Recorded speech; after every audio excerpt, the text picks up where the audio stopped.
फातिमा की रानी माँ, प्रभु यीशु की माँ, आसरा तू ही है माँ।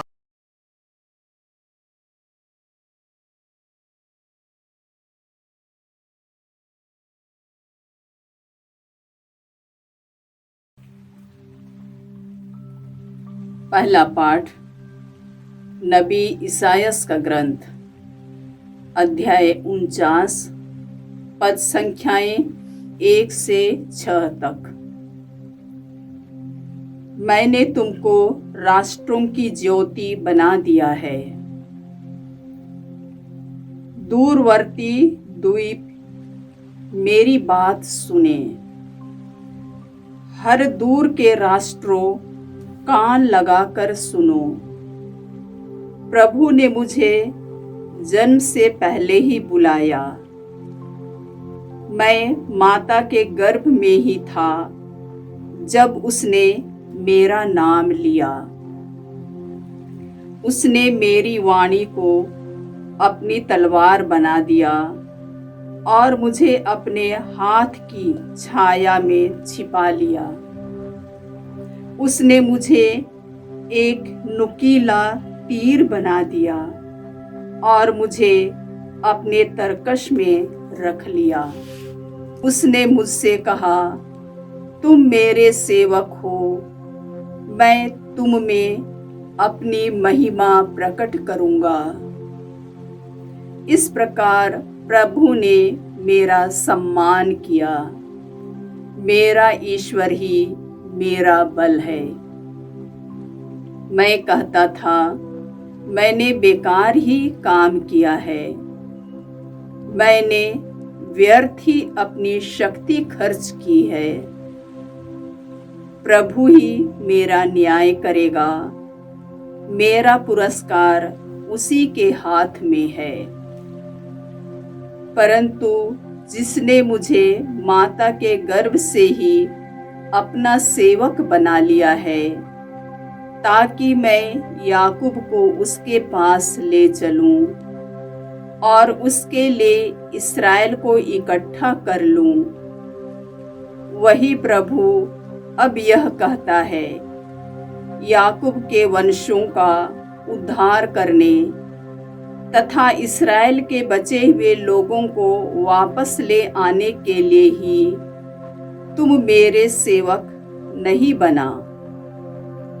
मैं तुम्हें राष्ट्रों की ज्योति बना दूंगा, जिससे मेरा मुक्ति विधान पृथ्वी के सीमांतों तक फैल जाए।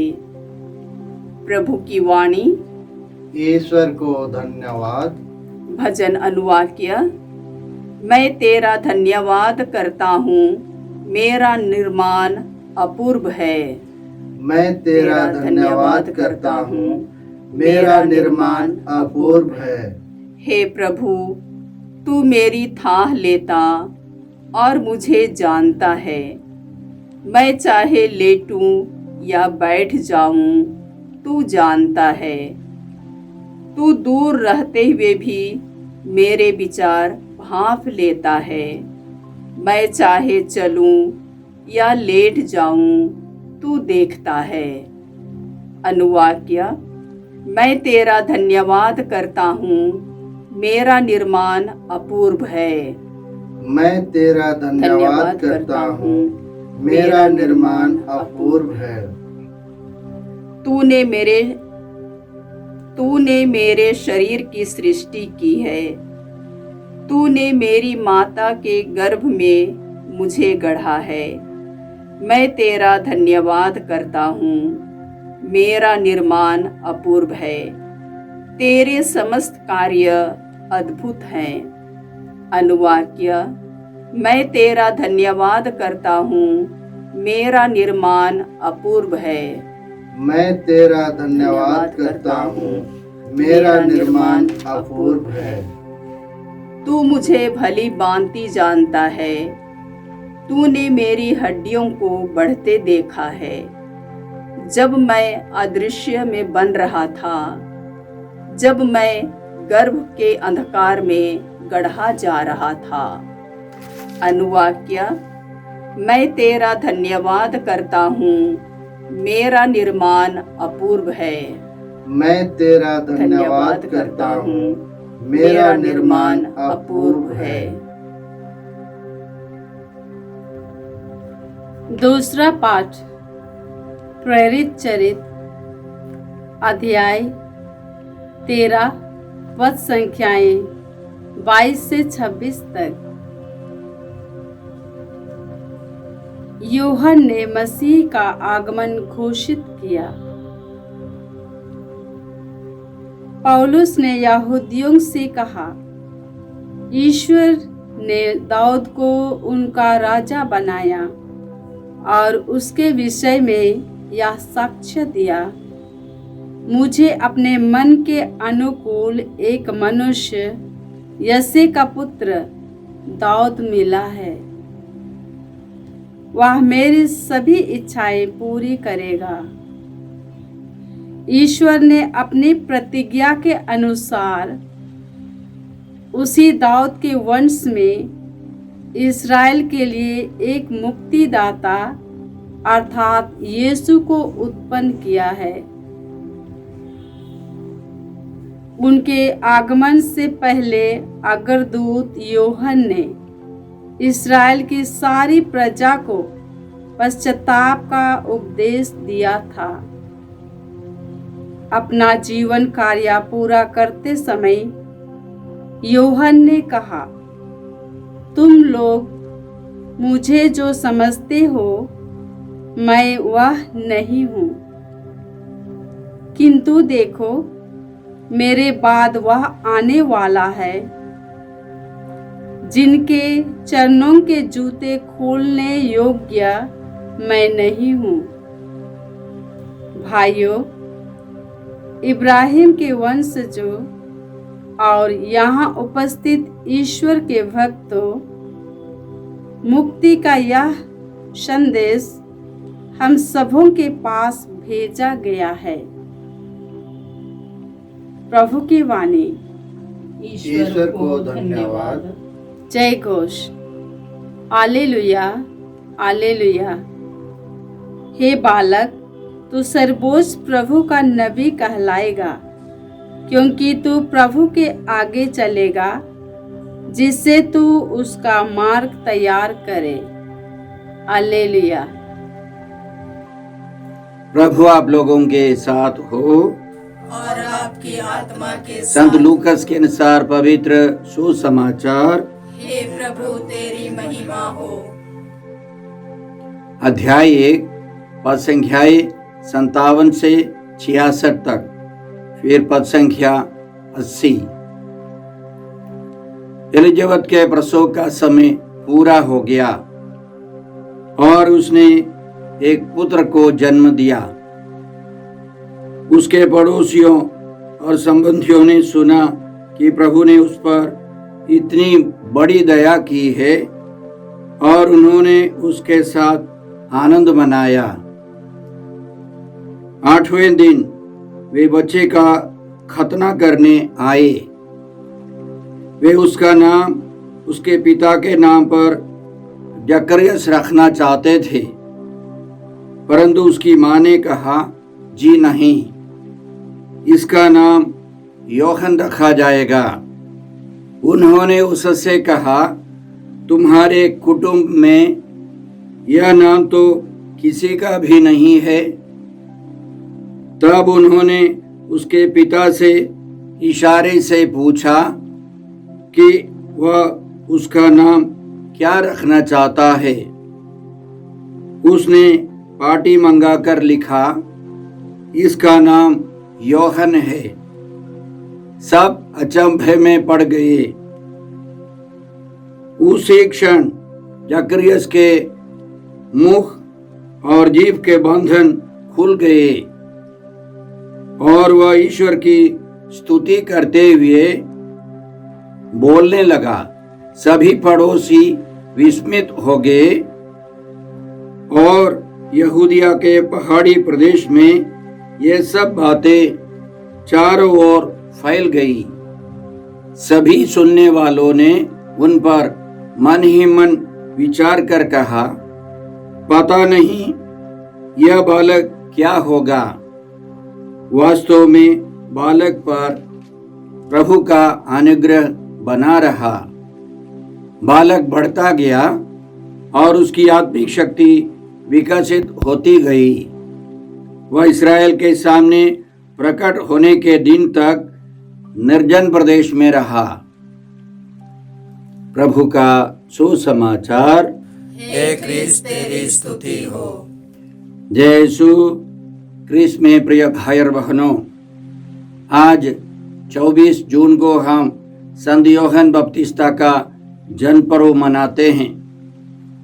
कलीसिया में हम केवल 3 व्यक्तियों के जन्म पर्व मनाते हैं। पहला है प्रभु यीशु, जो ईश्वर के पुत्र पवित्र व्यक्ति आए इस दुनिया में, और उनकी माँ मरियम का जन्म पर्व हम मनाते हैं। जन्म से ही वे आदि पाप से दूर रहीं, और संत यूहन्ना बपतिस्ता आदि पाप के साथ इस दुनिया में आए, लेकिन बालक यीशु ने उनको उनकी गर्भावस्था से ही पवित्र कर दिया, पवित्र आत्मा से भर दिया था। इसकी भविष्यवाणी हुई थी। यूहन्ना के जन्म के पहले ही जकरियस को गब्रिएल दूत ने समझाया था, वह प्रभु की दृष्टि में महान होगा, अंगूरी और मदिरा नहीं पिएगा, वह अपनी माता के गर्भ में ही पवित्र आत्मा से परिपूर्ण हो जाएगा। तो बालक यीशु ने इस भविष्यवाणी को पूरा कर दिया। इसलिए हम लोग 3 महान व्यक्तियों को विशेष रूप से याद करते हैं अपनी पवित्र कलीसिया में। आज हम पिता ईश्वर को धन्यवाद देते हैं इस महान संत के लिए, नबी के लिए, जो प्रभु यीशु के अग्रदूत के रूप में इस दुनिया में आए थे। संत लूकस के सुसमाचार अध्याय 7 संख्या 28 में हम लोग प्रभु यीशु का यह वचन पढ़ते हैं। प्रभु यीशु ने कहा, मैं तुमसे कहता हूँ, मनुष्यों में यूहन्ना बपतिस्ता से बड़ा कोई नहीं है। इस दुनिया में जन्म लेने वालों में सबसे महान व्यक्ति यूहन्ना बपतिस्ता है। वे लेवी गोत्र में, पुरोहित गोत्र में आए, लेकिन वे पुरोहित का काम नहीं करते थे। हम लोग पढ़ते हैं कि वे निर्जन प्रदेश में रहते थे। निर्जन प्रदेश का मतलब वे निर्जन प्रदेश के गुरुओं के साथ पढ़ते थे, अध्ययन करते थे, त्याग तपस्या करते थे। आज के सुसमाचार में हमने सुना कि वह इस्राएल के सामने प्रकट होने के दिन तक निर्जन प्रदेश में रहा। वे तैयारी में थे। संत यूहन्ना आत्मिक गुरुओं के साथ तैयारी में थे, क्योंकि वे लेवी पुरोहित के समान काम करने वाले नहीं थे। वे महान नबी के रूप में प्रकट होने वाले थे, और समय की पूर्ति में वे प्रकट हो गए और इस्राएल को सही शिक्षा देने लगे। स्वर्गदूत गब्रिएल ने जकरियस को पहले ही, यूहन्ना के जन्म के पहले ही समझाया था कि यूहन्ना का कर्तव्य क्या है, वे क्या करने वाले हैं। स्वर्गदूत का कहना था, वह इस्राएल के बहुत से लोगों का मन उनके प्रभु ईश्वर की ओर अभिमुख करेगा। ईश्वर की ओर सबों को ले जाना है, वह उनका एक मुख्य लक्ष्य था। दूसरा, वह पिता और पुत्र का मेल कराने, स्वेच्छाचारियों को धर्मियों की सद्बुद्धि प्रदान करने और प्रभु के लिए एक सुयोग्य प्रजा तैयार करने के लिए एलियस के मनोभाव और सामर्थ्य से संपन्न प्रभु का अग्रदूत बनेगा।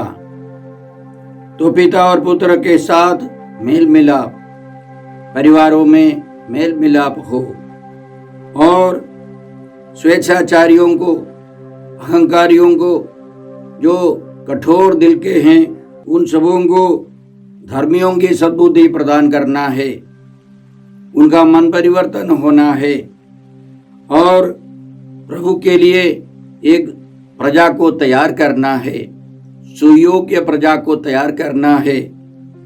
और एलियस के मनोभाव और शक्ति के साथ उनको आना था। इस प्रकार बहुत से महत्वपूर्ण कर्तव्यों के बारे में स्वर्गदूत ने जकरियस को समझाया था। इसलिए हम पिता ईश्वर को धन्यवाद देते हैं। याद रखें, पुराने व्यवस्थान के सबसे अंतिम ग्रंथ मलाकी के ग्रंथ में अध्याय 3 में इसी तरह हम लोग पढ़ते हैं, ईश्वर की भविष्यवाणी है, देखो मैं अपना दूत भेजूंगा जिससे वह मेरे लिए मार्ग तैयार करे। वह प्रभु जिसे तुम खोजते हो अचानक अपने मंदिर में आ जाएगा।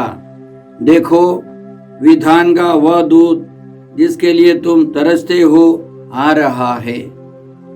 तो इस्राएलियों ने विश्वास किया एक मुक्तिदाता आने वाला है और उसके पहले एक अग्रदूत, तैयारी के लिए एक दूत आने वाला है। वह संत यूहन्ना बपतिस्ता है।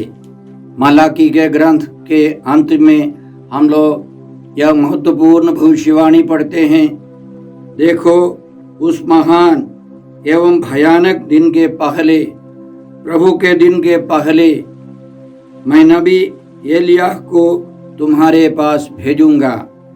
वह पिता का हृदय पुत्र की ओर अभिमुख करेगा और पुत्र का हृदय पिता की ओर। इसलिए ईश्वर की योजना के अनुसार संत यूहन्ना बपतिस्ता यीशु आने के पहले ही प्रकट हो गए।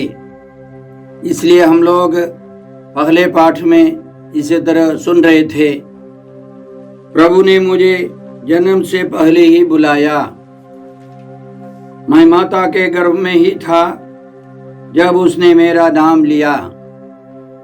उसने मेरी वाणी को अपनी तलवार बना दिया और मुझे अपने हाथ की छाया में छिपा लिया। उसने मुझे एक नुकीला तीर बना दिया और मुझे अपने तरकश में रख लिया। आज के पहले पाठ के अंतिम वचन से हमें यह पता चलता है संत यूहन्ना बपतिस्ता के जीवन का मुख्य लक्ष्य क्या है।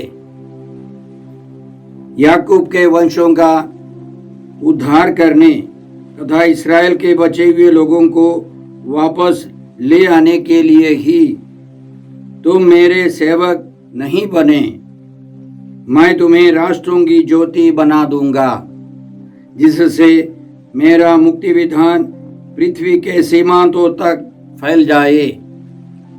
प्रभु यीशु आने वाले हैं सबों की मुक्ति के लिए।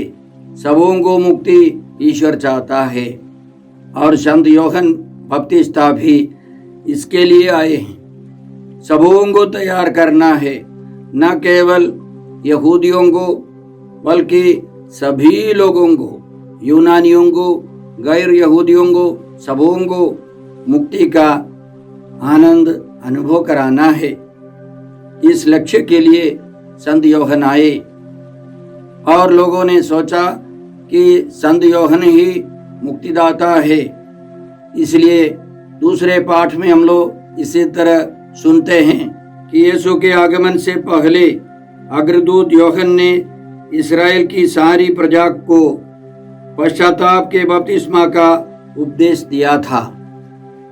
अपना जीवन कार्य पूरा करते समय यूहन्ना ने कहा, तुम लोग मुझे जो समझते हो मैं वह नहीं हूँ, किंतु देखो मेरे बाद वह आने वाले हैं जिनके चरणों के जूते खोलने योग्य भी मैं नहीं हूँ। प्रभु यीशु के बारे में संत यूहन्ना ने समझाया कि वे मुक्तिदाता हैं, यीशु ही मुक्तिदाता हैं, यूहन्ना मुक्तिदाता नहीं है। वे केवल एक अग्रदूत हैं, रास्ता तैयार करने वाले हैं। हम पिता ईश्वर को धन्यवाद देते हैं इस महान योजना के लिए। संत यूहन्ना के सुसमाचार अध्याय 1 पद संख्या 29 से 34 तक हम यह पढ़ते हैं कि संत यूहन्ना ने अपने शिष्यों पर प्रकट किया कि यीशु ईश्वर के मेमने हैं, पवित्र आत्मा देने वाले हैं और ईश्वर के पुत्र हैं। कहने का मतलब यीशु की ओर उन्होंने अपने शिष्यों को आकर्षित किया।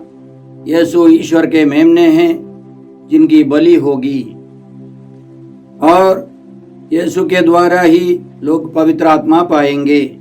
यीशु ईश्वर के पुत्र हैं।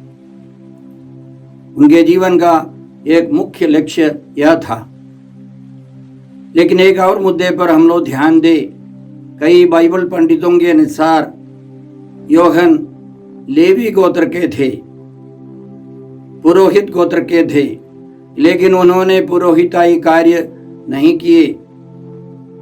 वे निर्जन प्रदेश में रहकर अपने को तैयार करते रहे। अब एक नबी के रूप में प्रकट हो गए, जैसे यिर्मयाह नबी। यिर्मयाह के भी पिता एक पुरोहित थे। कई बाइबल पंडितों के अनुसार जब यीशु यरदन नदी में यूहन्ना से बपतिस्मा लेने आए तो वास्तव में यूहन्ना ने लेवी पुरोहिताई को प्रभु यीशु के सामने समर्पित कर दिया।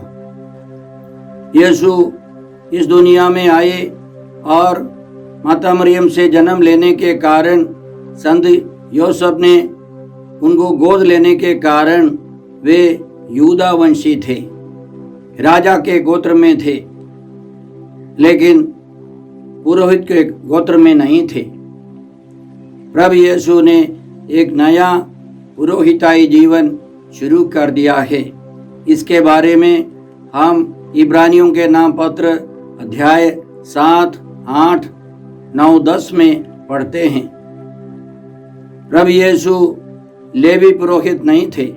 उन्होंने मेल्कीसेदेक की तरह सदा पुरोहित बनकर एक नई पुरोहिताई जीवन शुरू किया है, जिसमें वे खुद पुरोहित, बलि वस्तु और मंदिर बने। यीशु ने अपने आप को एक ही बार बलि चढ़ाया और हम लोग उस बलिदान में हमेशा प्रवेश करते हैं, हम लोग उसमें भाग लेते हैं। यीशु एक नया पुरोहिताई जीवन शुरू करते हैं। इसलिए संत यूहन्ना की भूमिका बहुत महत्वपूर्ण है। प्रभु यीशु आने तक लेवी पुरोहिताई थी, मंदिर था, पुरोहित थे, मेमने और अन्य वस्तुओं की बलियां थी, वे सब समाप्त हो गए। इसलिए पुरोहिताई जीवन की सबसे अंतिम कड़ी है संत यूहन्ना बपतिस्ता। नबियों की सबसे अंतिम कड़ी है संत यूहन्ना बपतिस्ता।